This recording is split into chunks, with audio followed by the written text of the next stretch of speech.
I'm pretty sure that classic fairy tales were a part of everyone's childhood to some degree. For around a century or so, one way that said fairy tales were made accessible has been through Disney's animated adaptations of such. Seeing as they've been around for such a long time, Disney was bound to have at least some influence over animated films, particularly those aimed at families, although animation can be aimed at people of all ages. I guess you could classify the animated family film based on a fairy tale featuring musical numbers as a subgenre of its own. One fairy tale that Disney has adapted is Thumbelina, although they were beaten to it. Thumbelina is a tale by Hans Christian Andersen, which tells the story of a minuscule girl who avoids being married to various small creatures before falling in love with a fairy prince. At the turn of the century, Miramax released a strange animated film combining the stories of Thumbelina and a similarly diminutive character, Tom Thumb. Miramax was owned by Disney during this time, so while this is technically a Disney film, it doesn't look nor feel very Disney-ish. Much like many of the other films featured on my channel, I was unfortunately subjected to this film many times as a kid. By myself, of course. I haven't seen that many people discuss this film as it was probably overshadowed by the Don Bluth film, but does it deserve to be forgotten? Let's find out. Without further ado, on with the review. Polos is life, Polos is life, Polos is life, Polos is life, Polos is life, sleep all night and then Polos is life. The film opens with a narration introducing the audience to the concept of a village populated entirely by tiny people, no bigger than your thumb. One day, a selfish man named Roman invades the peaceful village to find more acts for his travelling circus. He tries to take a boy and a girl, but the former manages to escape.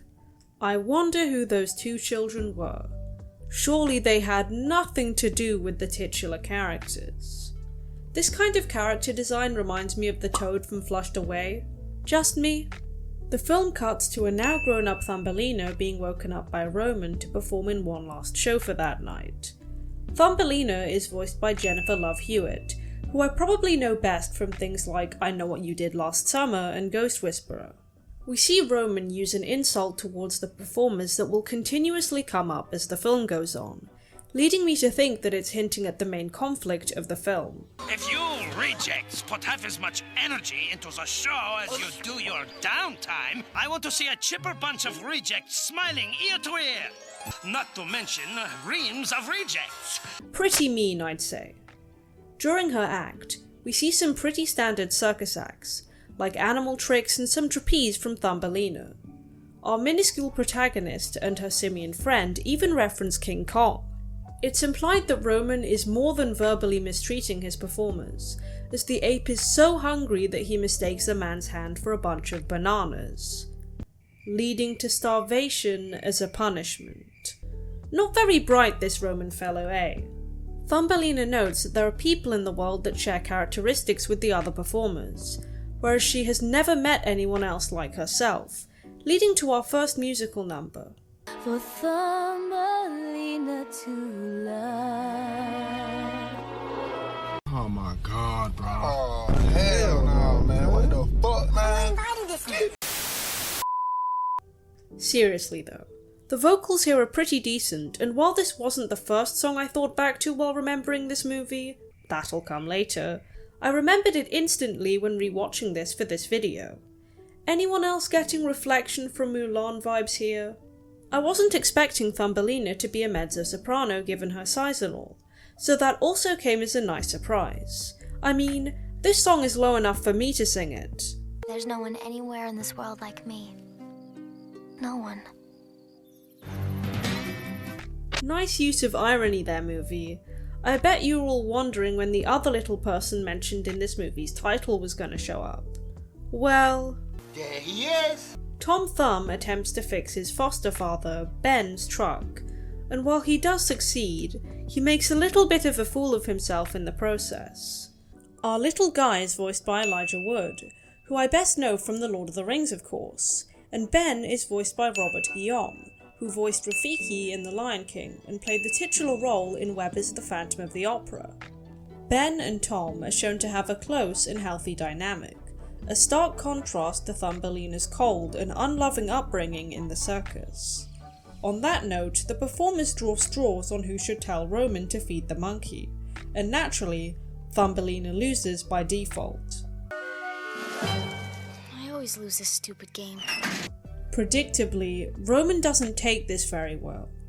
We get some more juxtaposition of scenes between the two protagonists, and Ben takes Tom to the spot where he found him. He explains that while dozing off to sleep, he heard a lot of little voices screaming, and then saw a tiny toddler Tom running towards him. Well, this is all very cute and all, but what is the point of this scene? You see, Ben is getting old, and so he has brought Tom here so that they can officially part ways and Tom can start afresh. I guess you could call it the circle of life, eh guys? Eh? They never directly reference death, but it is heavily implied. But comes a time when everybody's gotta move on. For you, it's called growing up. For me, well... I'd say that was pretty tasteful on the writer's part. To punish Thumbelina for what he sees as insolence, Roman puts a curtain over her little house as she is afraid of the dark, but this is pretty short-lived as the monkey removes the sheet immediately anyway. He explains that he overheard Roman talking to one of the drivers about how they are nearing the place where he found Thumbelina in the first place, and that he was able to catch her as she was only a baby. Roman has already been established as an evil character up until this point, but wow, that's just a whole new level of wickedness. After hearing that there's a place for her to belong in the world, Thumbelina decides to make her escape once and for all. She fashions herself a rope and is small enough to not be ran over by any of the carriages. This is the last time we're going to see these characters, isn't it? Poor guys, I hope they manage to escape as well. Shame on Thumbelina for not opening their cages. After sleeping in the rain, Thumbelina is awoken rudely by two beetle sisters, who squabble over what exactly she is, whether they should take her to their mother, and whether to keep her as a pet. Thumbelina doesn't take being talked around rather than to very well, as she shouldn't, which leads to a confrontation and very mean line from these beetle characters. Get away! You don't belong here! You don't belong anywhere! Not quite a proposal like in the original story, but it was a conversation at least. Now we are introduced to our two new villains, Godfrey, voiced by Jon Stewart, and Daniel, voiced by John Patrick White. Tiny girl floating in a sardine can. A tiny girl floating in a sardine can! Can you even call these guys villains? They're a bit too goofy, but they work for the main antagonist of the film, so make of that what you will. They are looking for a bride for their mole king, and after seeing how cute Thumbelina is, decide that she's probably the best candidate. Are my chambermaids preparing for an audience? Oh. You do have it, don't you? This is the Mole King, voiced by Peter Gallagher. He's 100% the best part of the movie, along with his two goons, and I hope that I'll be able to demonstrate that as my review goes on. To make a long story short, all of the king's subjects have deserted him, but since he is blind and Godfrey and Daniel don't have the guts to tell him, they just roleplay as different people. Kind of genius if you ask me. What's not genius is telling the king about Thumbelina and acting like she's a willing participant before even talking to her, so having to come up with a scheme to kidnap her. But oh well, we wouldn't have a movie without that plot point. Tom and Thumbelina are both startled by the mole's tunnel digging, and so bump into each other? Or run into after one another? Both are super happy to finally come across someone like them, and being in the same situation of not knowing their origin, they try to become friends. All of these niceties are interrupted by the bugs from earlier, who seem to take a liking to Tom. I guess that's where the bug marriage thing comes in. Speaking of bug marriage, these insects are the catalyst to Tom and Thumbelina's first argument.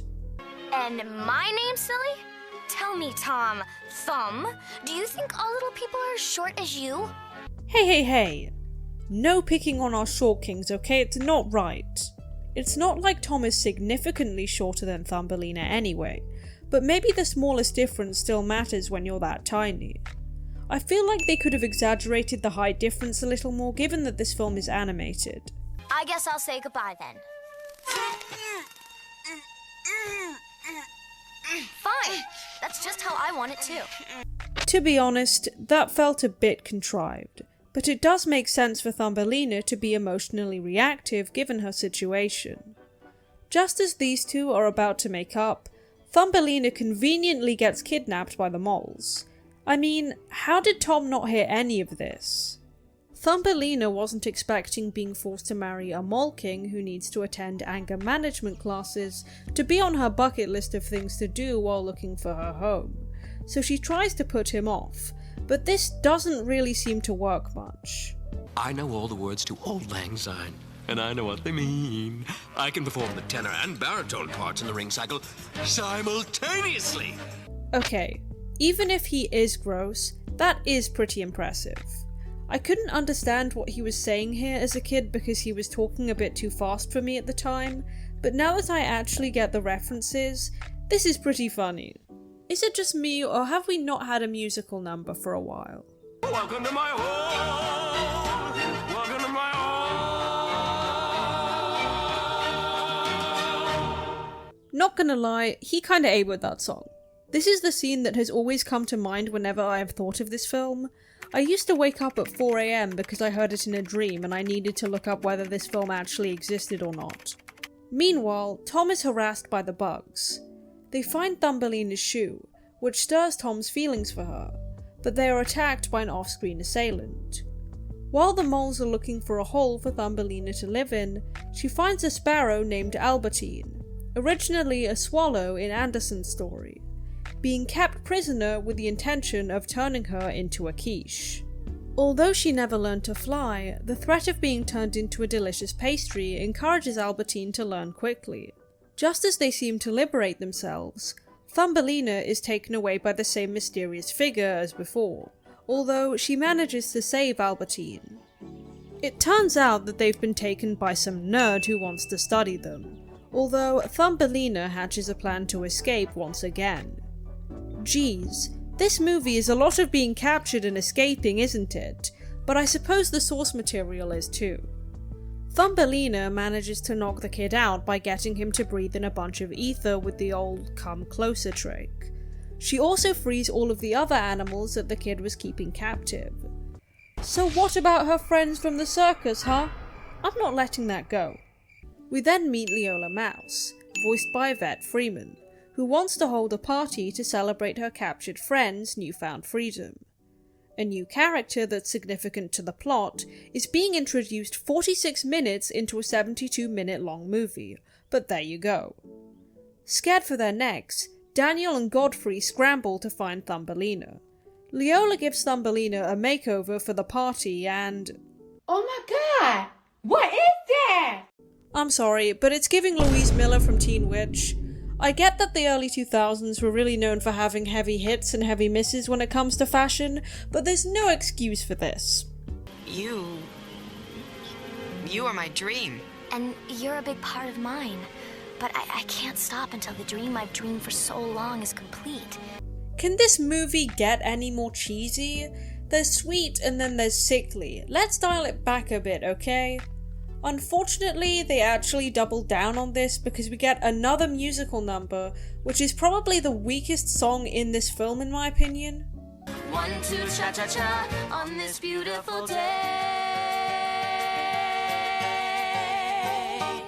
The worst part about it is that it gets stuck in your head really easily. Sorry about that, everyone.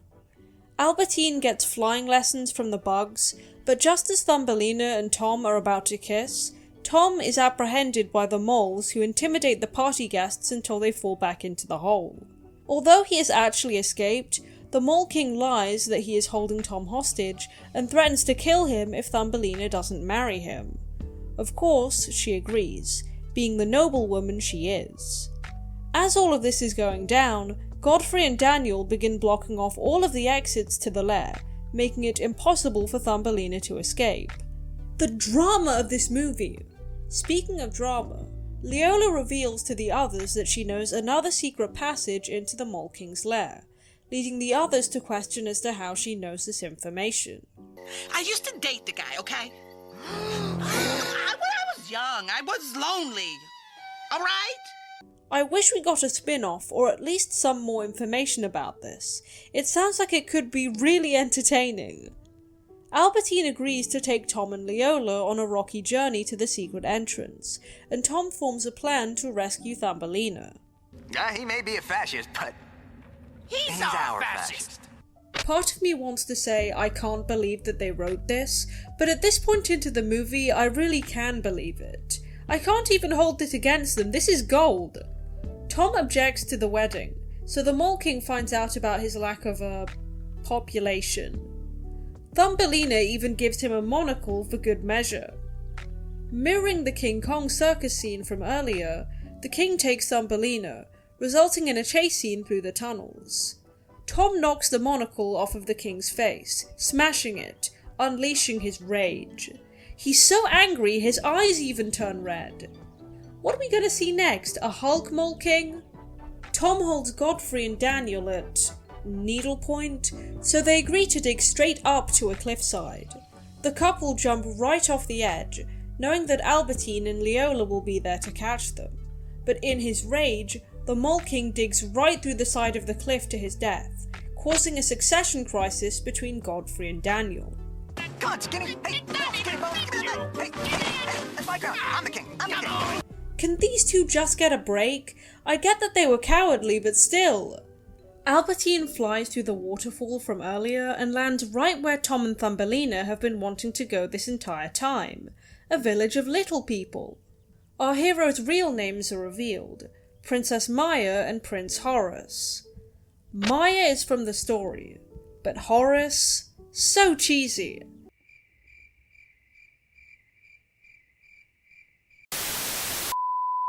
It turns out that Thumbelina is engaged to some prince guy, who I'm pretty sure is also voiced by Peter Gallagher.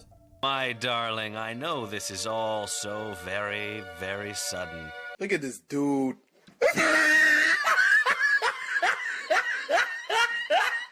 Thankfully, she doesn't have to marry him, as he was only a backup considering that she was originally betrothed to Tom Thumb, or Horace, before they both disappeared. We all get a happy ending with a wedding between Tom and Thumbelina, and a happy reprise of I Am All Alone from the beginning. And love is something I love.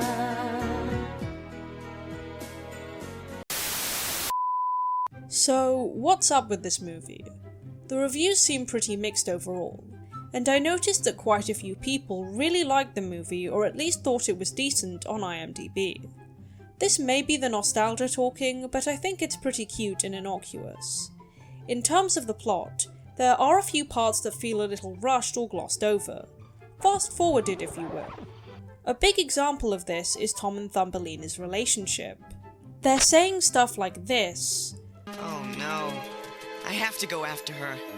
She's everything I ever dreamed of. When they've only known each other for a day at most. And I know that love at first sight is a common trope in fairy tales, but it was a bit wishy-washy for me this time. On top of that, the movie is only really adapting Thumbelina. I think the only reason Tom Thumb is involved is because he is a similarly diminutive person. The tie-in with Tom being the fairy prince at the end was pretty sweet, but everything coming together in the end just came across like, "Guys, we have 5 minutes left! Quick! Think of something!"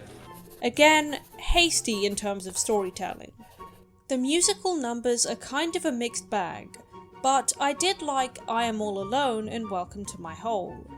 Maybe that really is the nostalgia talking, but I still find them catchy to this day. From my understanding, Jennifer Love Hewitt really is doing the singing there, and she does have a nice voice. I just wasn't expecting it since I'm used to seeing her in spooky stuff.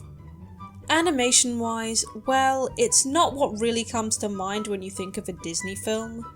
Yes, I know this is technically a movie by Miramax, but Disney did own them at the time. Regardless, I did recognise the art style and I couldn't put my finger on why.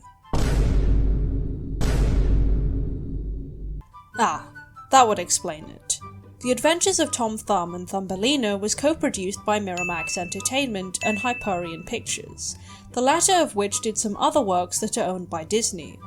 I will note that it is a very distinctive art style despite its simplicity, and I don't think it's that bad. While doing research for this video, I wasn't expecting to see so many familiar faces, or should I say voices, in the cast, something I've experienced before while reviewing other direct-to-video movies from my childhood. I thought that Peter Gallagher did a really good job as the Mole King. He was really giving the role 110%, as he should.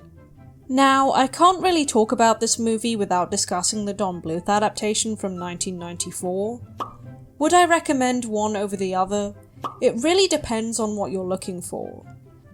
The animation is definitely a lot better in the Don Bluth film. I mean, it's Don Bluth. And the plot is a lot more of a classic fairy tale, so if that's what you want from a Thumbelina adaptation, go for that one. However, if you're looking for a silly movie with wacky references and a surprising cast, I'd recommend this one. All in all, I can understand why someone wouldn't really like this film, as it's not very strong in the traditional fairy tale department. However, I do think it's a lot of fun and look back at it as a childhood favourite fondly. Well, that's all for this video. Don't forget to like and subscribe, and as always, thanks for watching. The blue and green ones are my favorite kind, but I'll eat the colored ones from time to time. Cause Polos is life, Polos is life, Polos is life, Polos is life, Polos is life, Polos is life. Sleep all night and then